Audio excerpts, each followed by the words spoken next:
This is my first monthly wrap-up since February, I think.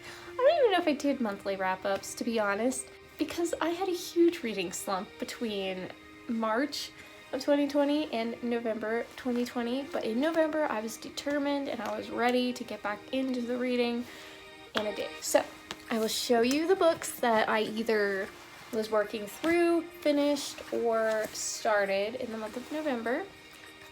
Pretty good stack, right? I finished these 5.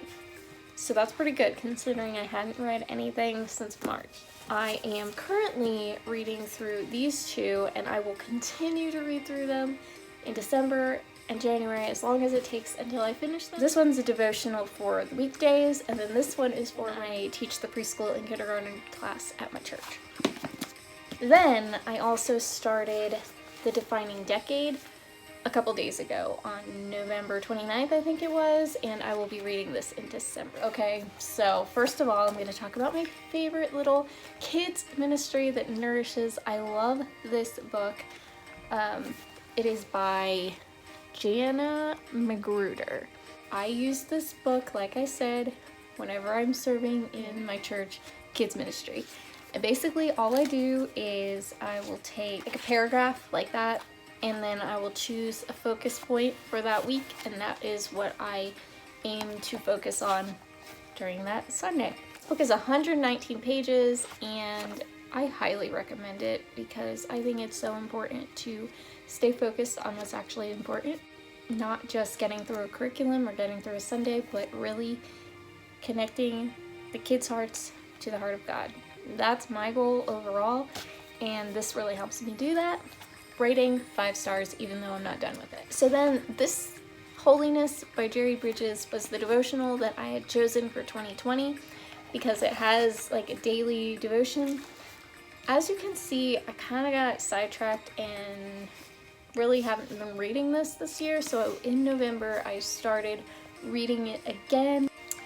And right now I'm giving it a 4-star because I really was not a huge fan at the very beginning. I do appreciate the focus on using scripture and the Bible for his point of view instead of just like him talking, you know. So I understand that he's getting his perspective from the Bible, which obviously I appreciate. So it gets a 4-star, and I do have, you know, some things that I really do like.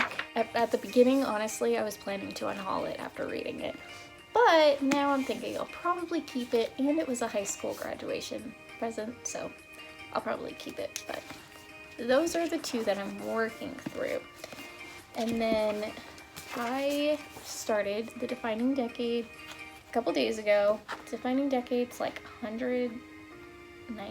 201 pages. It's by Meg J, and it's basically about why your 20s matter and what you should be doing with them, which I'm 28, so, and this is a reread for me. I had read it at 24, and I really just don't remember a whole lot about it because of what I was dealing with at that point in my life. So I wanted to reread it before, you know, my 20s are over.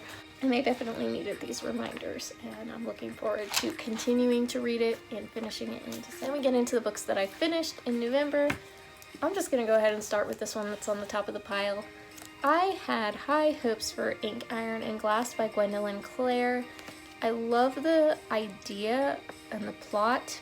Basically, it's about this girl who is a scriptologist, which in their world means that she can write worlds into existence, and she can use these books, these special books, to change not only her world but our world, which she comes to find out. And it's a very, very interesting concept. She also has the ability to travel through portals, and it's just a really cool idea. The problem with this is the story would pick up and then it would just like drop. Like we would get to a really exciting part of the story and then it would just kind of die down, and then we'd get to another exciting part of the story and then it just die down. And I really kept thinking like, oh, okay, now we're getting to this, and then it would just get dull again. And it just kind of went up and down and up and down, for me at least. so I wasn't a huge fan, unfortunately. It took me 2 weeks to read this book, which if I like a book, it does not take me that long, even having limited time. Yeah, I'm giving it 3.5 stars. Kind of unfortunate. It's 328 pages, including the epilogue, but I think it should have been about 228 pages. There were easily 100 pages that could have been cut out from this.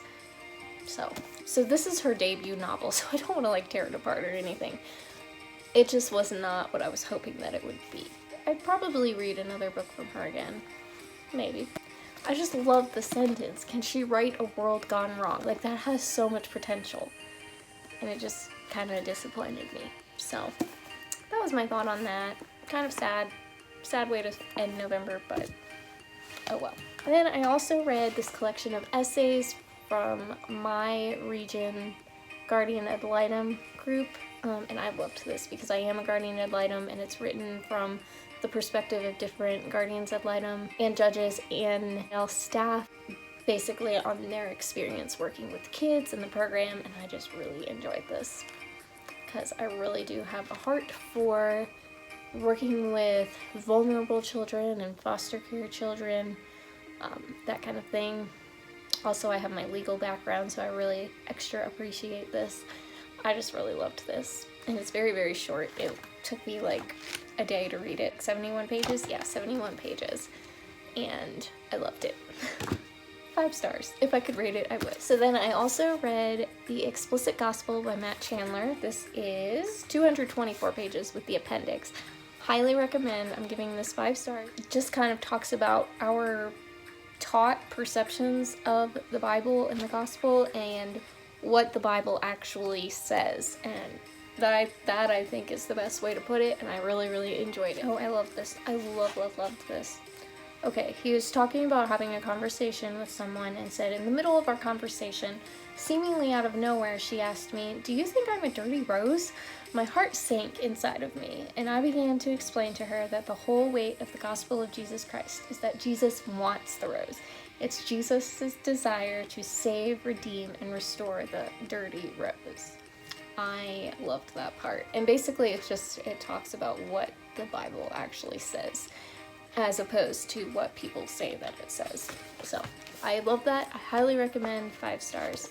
You definitely should read it. And it even says right here, if you read only one book this year, make it this one. It's that important. So definitely recommend. Then I read these 2 books from the American Girl Girls of Many Lands series, which is basically a series about girls who lived in different countries from America. And I read Isabel and Cecile. On the outset, I thought that I was going to enjoy Isabel much more, and I actually ended up enjoying Cecile much more. Isabel is 170 pages, and it's set in 1500s in England. It had a great storyline. This girl ended up going with a friend to the Rose Theater. It was right around the time that Shakespeare was starting his plays, and through a series of events, she ended up traveling with the play acting group, and she was actually acting in it, I think. And it had a really, really interesting storyline, and then it just kind of fell apart. She ended up at her aunt's house taking care of a bird, which, that's fine. I think that, taking care of birds is great, but not when there was such a great storyline for this book. After the bird, it was just kind of like filler. After that, she ended up almost killing a kid, and then her whole city, she lived in London, her whole city got the plague, and they were all quarantining, and it's just way too close for home for 2020, So I didn't enjoy this one as much as I was hoping. Gave it 3 stars. Pretty average book. It was fine. I mean, I feel like any child, like any middle schooler, should probably read this book because it is very interesting historically, but not what I was hoping it would be. Cecile, however, far exceeded my expectations. I was not looking forward to reading this, especially since I started reading it after Isabel, and I was just like, I'm not gonna like this at all. However, this one probably was my favorite. I mean, the Guardian Ad Litem book was definitely my favorite, but of the books that I read, this one was my favorite because This girl was out in the woods one day and she came across this lady who had fallen off her horse, and this girl, Cecile's father, was a doctor. So Cecile went and got her dad, and they came to find out that the lady who had fallen was a German royal married into the French royal family. This is in 1711, during the time of the Palace of Versailles and the really rich royals and poor French people. So when the German royal lady asked what she could do to return the favor that this girl Cecile had saved her life, her dad asked that she would be spared a life of poverty and peasantry. So through a series of events, Cecile gets to know the royal family, goes to the Palace of Versailles, and serves there. And it's just a really sweet story. I really liked this one. I do highly recommend that anyone read this because it's just very sweet. I think that the ending is probably, I didn't like it personally because I just wanted more for her, but I think it was a really good ending for her, for what she wanted out of life. I don't know that it's necessarily realistic, but it was really good and I really liked this book. On that note, that's everything that I read in November. Pretty good for someone who hadn't been reading since March. Comment below and let me know which of these you think sounds the best. Be sure to subscribe if you haven't already. I make reading vlogs, finance vlogs, and just whatever I feel like making. It's also December, which means that Vlogmas is happening. I'm so excited and I want you guys to be part of it. So on that note, I will talk to you guys next time with whatever video comes out next. All right, bye.